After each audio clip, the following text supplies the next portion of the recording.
Halo, nama saya Melanie Girsa. Kali ini saya membuat video tutorial cara membuat presentasi menggunakan Adobe Flash. Sebelum itu, kalian install Adobe Flash.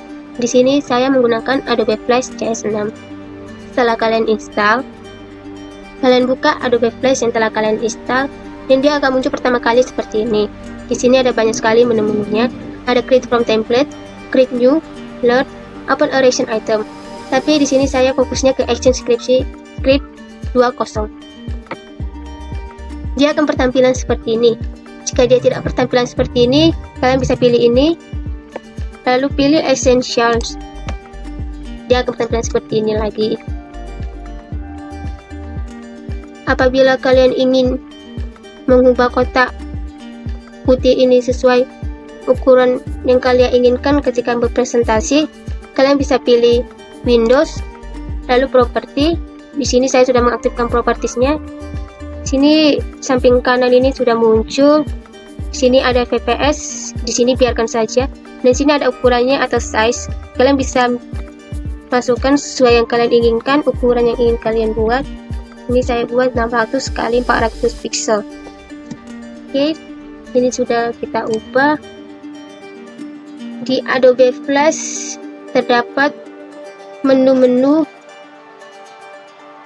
banyak sekali di sini menu-menu, tapi saya akan menjelaskan menu-menu yang penting saja agar bisa membuat presentasi.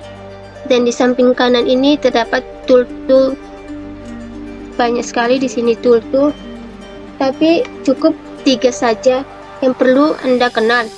Yang pertama, Selection Tool, Free Transform Tool, dan Text Tool. Nanti kita sekalian menjelaskan fungsinya sambil membuat presentasi. Dan yang perlu harus kalian pahami, di pojok kiri ini terdapat timeline dan juga motion editor. Tapi kita fokusnya ke timeline saja. Di timeline ada layer 1, yang di layer 1 terdapat kotak-kotak kecil.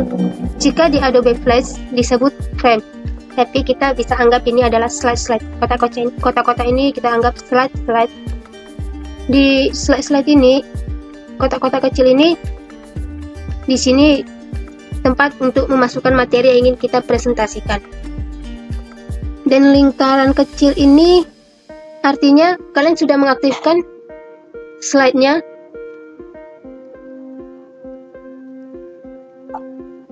Setelah kalian sudah memahaminya, kita langsung saja membuat presentasinya. Di kotak putih ini, jika kalian ingin memasukkan background, bisa. Tapi sebelum itu, kita di sini buat 3 layar. Untuk membuat layar, kalian bisa pilih klik kanan, lalu insert layar. 3 layar ini saya akan jelaskan. Yang pertama, kita bisa ubah menjadi background, tempat untuk memasukkan background. Layar 2, materi yang ingin kita presentasikan. Dan yang layar ketiga ini adalah tombol. Saya akan menjelaskannya sambil kita membuatnya. Kita ke background dulu. Untuk memasukkan background, kalian bisa pilih gambar mana yang ingin kalian masukkan. Lalu tarik gambar yang ingin kalian masukkan sebagai background. Dia akan bertampilan seperti ini. Di sini ukuran gambar dengan kotak putih ini berbeda. Kita bisa mengubahnya agar sesuai dengan kotak putih ini. Kita bisa pilih gambarnya dulu, terus Windows, Property, lalu atur ukurannya sesuai dengan kotak putih ini. Kita anggap sebagai kertas saja, kertas putih ini. Di sini ada Position and Size. Di extendnya ini kita bisa pilih 0 saja. Dan yang di bawah ini W dan H adalah ukuran kertas yang telah kita buat.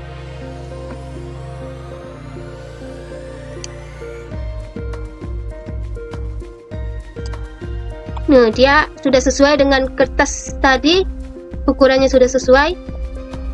Setelah kita sudah memasukkan background, lalu kita aktifkan lagi slide berikutnya dengan kita memilih kotak kedua di posisi background. Kita klik kanan. Di sini kita fokusnya ke 3 saja: insert frame, insert keyframe, dan insert play keyframe. Insert frame, ketika kita memilihnya, dia akan sama dengan slide berikutnya, tapi kita tidak bisa mengubahnya. Kita tidak bisa mengubah backgroundnya lagi. Jika kita mengubahnya, yang slide kedua, slide pertama ini juga akan berubah. Kita hapus.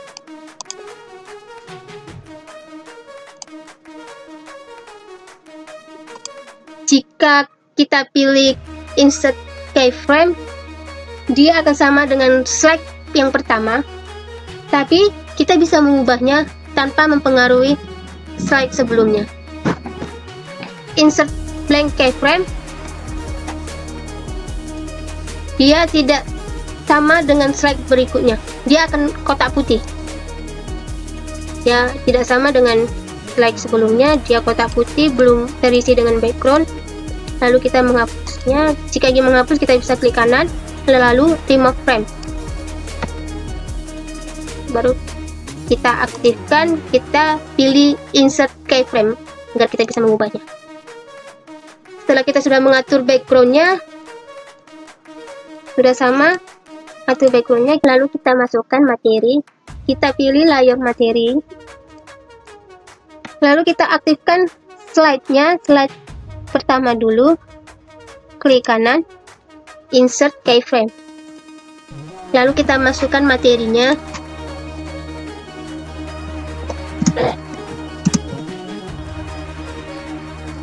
Sudah masuk materinya.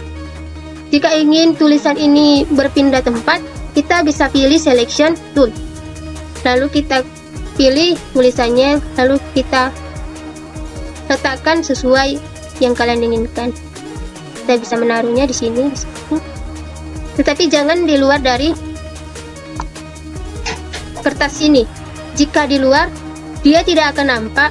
Kita bisa seleksi. Untuk menseleksinya, kita bisa pilih Ctrl Enter. Dia tidak ada tulisannya karena dia di luar dari kertas tadi. Jadi kalian harus menaruhnya di dalam kertas ini agar bisa terbaca. Jika ingin memperbesar tulisannya, kita bisa pilih Quick Transform Tool, lalu perbesar sesuai yang kalian inginkan.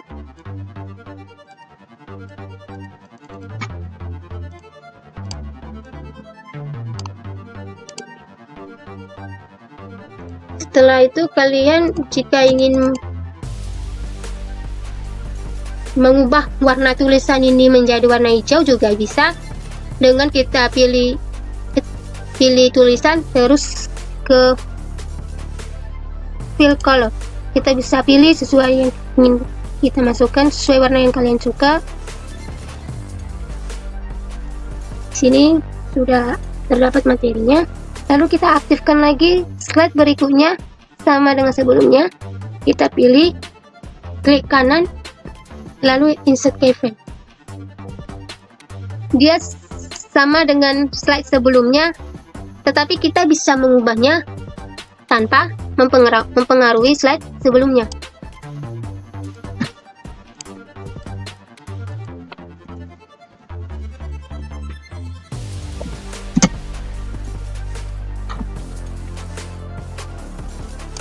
Dia berbeda dengan slide sebelumnya jika kita memilih insert keyframe. Sama, tapi kita bisa mengubahnya.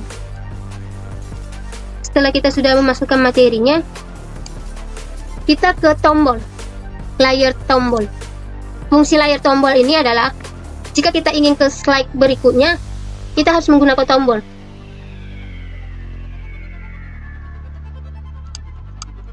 Kita aktifkan dulu slide-nya, slide pertama. Kita pilih insert keyframe.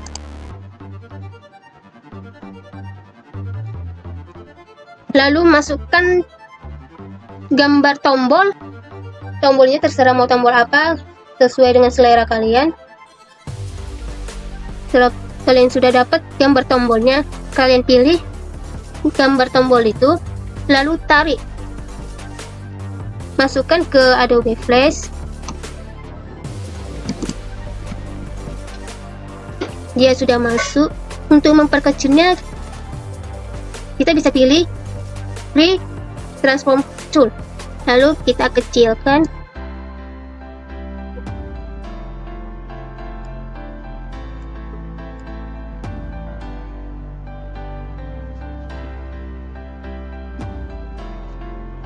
Setelah kalian kecilkan, lalu kalian pindahkan, letakkan sesuai yang kalian inginkan. Mau ditaruh di mana juga terserah selera kalian.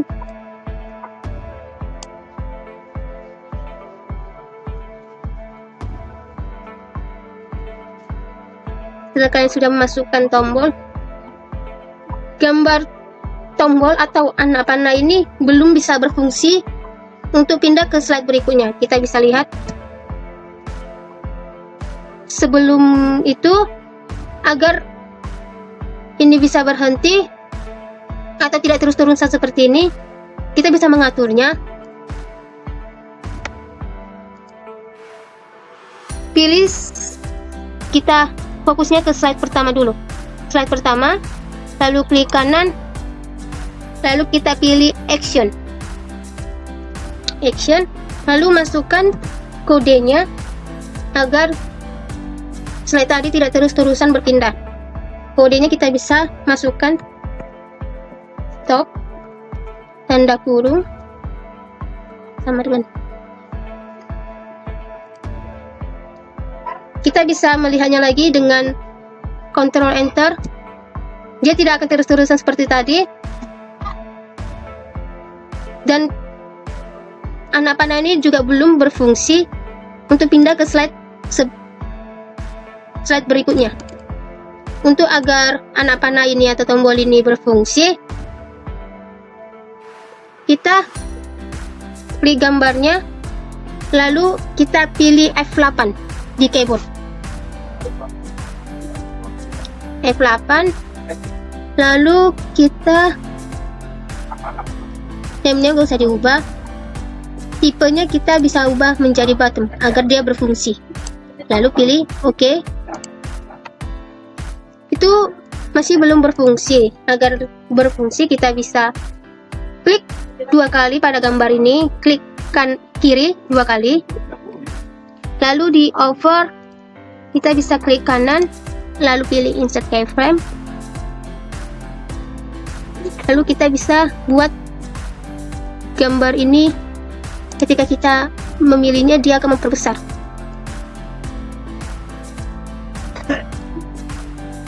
Lalu kita bisa masukkan juga gambar, masukkan tulisan.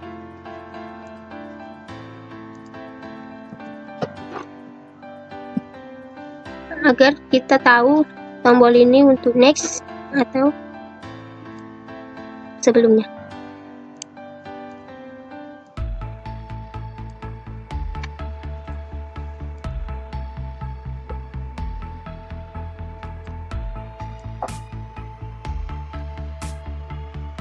Setelah sudah, kita masuk lagi ke down, klik kanan, langsung pilih keyframe, seterusnya. Setelah 4 ini sudah terisi, kita kembali lagi. Setelah kita sudah mengaturnya, masukkan kode agar tombol atau anak panah ini dapat berfungsi. Kita bisa klik gambarnya, lalu pilih F9 dan masukkan kodenya. Untuk kode next, kita bisa pilih atau bisa ketik on.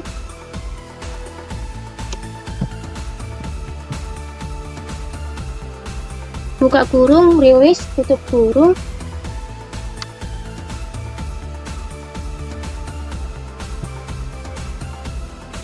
Next frame.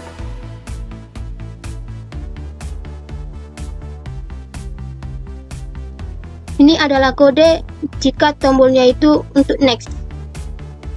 Setelah kita sudah memasukkannya, kita bisa seleksi apakah ini berfungsi atau tidak. Kita bisa ketik atau masukkan perintah Ctrl Enter.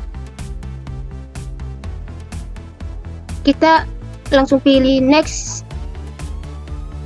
Jika kita mengarahkan kursor kita ke anak panah ini, dia akan berubah untuk memperbesar dan ada tulisannya next. Kita bisa klik dan dia telah berfungsi untuk ke slide berikutnya. Untuk ke slide sebelumnya kita juga bisa mengaturnya. Masukkan gambar tombol atau anak panah, lalu tarik seperti tadi, masukkan. Di sini kita bisa pilih OK saja. Untuk memperkecil ukurannya sesuai dengan ini juga bisa. Sebelum itu kita lihat ukuran tombol sebelumnya. Dia di sini ukurannya 124 kali 103. Untuk ukurannya biar sama, kita klik gambar anak panah ini. Lalu di sini sudah ada properti, ubah yang tadi sesuai dengan ukuran tadi. 124 dan di H ini 103. Dia sama.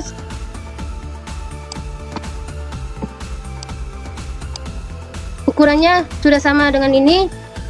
Supaya dia arahnya ke kiri, kita juga bisa memilih free transform tool, lalu putar gambarnya ke arah kiri, dia akan berputar menjadi ke arah kiri.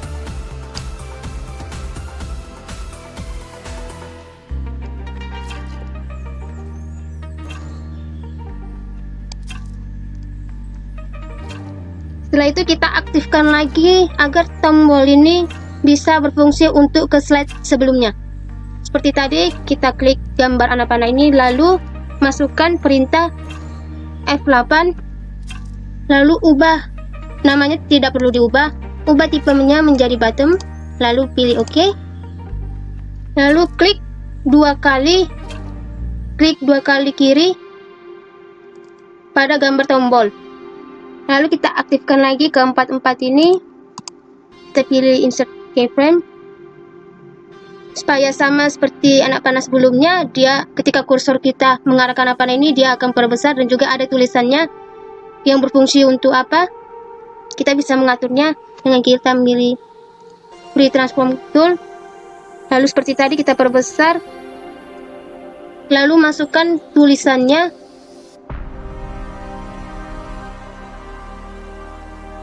Preview.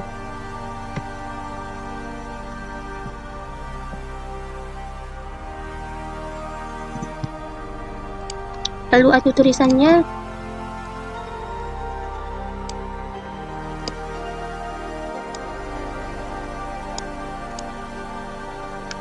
Setelah sudah diatur, kita ke berikutnya, down, lalu aktifkan keempat-empat ini. Setelah sudah aktif keempat-empat ini, lalu kita kembali lagi, lalu masukkan kode agar tombol ini bisa berfungsi untuk ke slide sebelumnya. Seperti tadi, kita klik gambar anak panah ini, lalu masukkan perintah F9.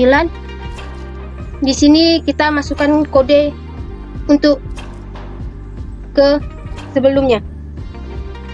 Kita masukkan kodenya on, buka kurung, release, tutup kurung, enter. Lalu kita buat di sini proof. Tombol sebelumnya kita buat next karena itu berfungsi untuk next, dan tombol ini berfungsi untuk sebelumnya, jadi kita masukkan proof frame. Setelah kita sudah memasukkan kodenya, lalu kita seleksi, masukkan perintah Ctrl Enter. Dia sudah ada seperti tadi, sama. Kita klik next. Karena di slide kedua belum ada tombol, kita masukkan tombolnya agar dia bisa berpindah ke slide sebelumnya. Kita aktifkan dulu slide-nya, pilih insert keyframe. Dia cuma biasanya ada dua ini muncul di slide kedua ini, tapi di sini cuma satu. Kita bisa mengaturnya lagi.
Setelah kita sudah mengatur tombol ini, lalu kita seleksi.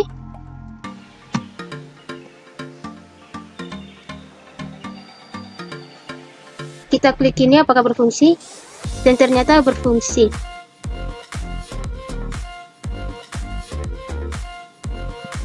Setelah sudah selesai tutorialnya, untuk biar ada hasilnya, kita bisa pilih file, lalu pilih publish setting, atau bisa masukkan perintah Ctrl plus Shift plus F12.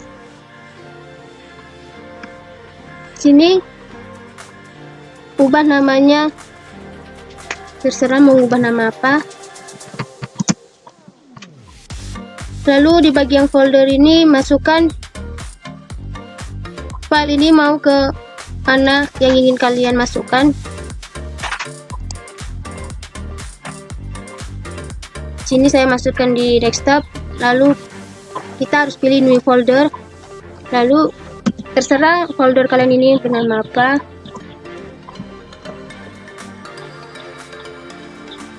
Lalu pilih save.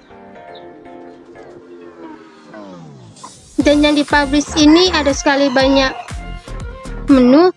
Kita fokusnya ke flash ini dan Win Projector.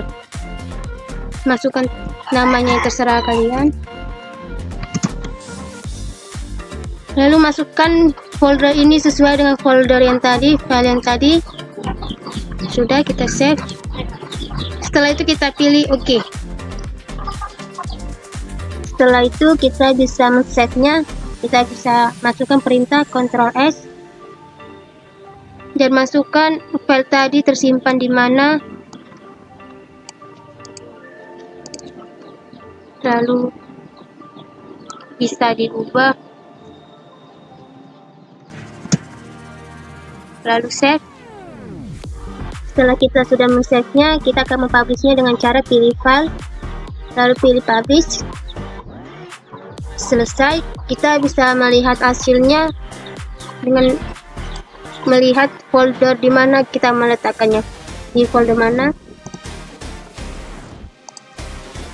Dia sudah tampilan seperti ini.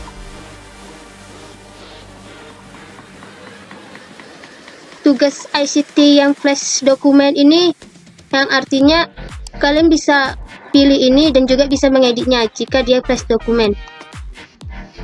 Dan ini dua ini adalah hasilnya, hasil dari presentasi yang telah kita buat. Ini bisa ke semua laptop, dan yang ini jika kalian punyai aplikasi flash movie, dia bisa terbuka, tapi jika tidak, dia tidak akan bisa dibuka. Kita bisa melihat hasilnya dengan klik 2 kali, dia akan sama kayak yang tadi. Sekian dari Tidak bisa next karena kita hanya membuat 2 slide saja. Bermanfaat bagi kita semua. Saya ucapkan terima kasih.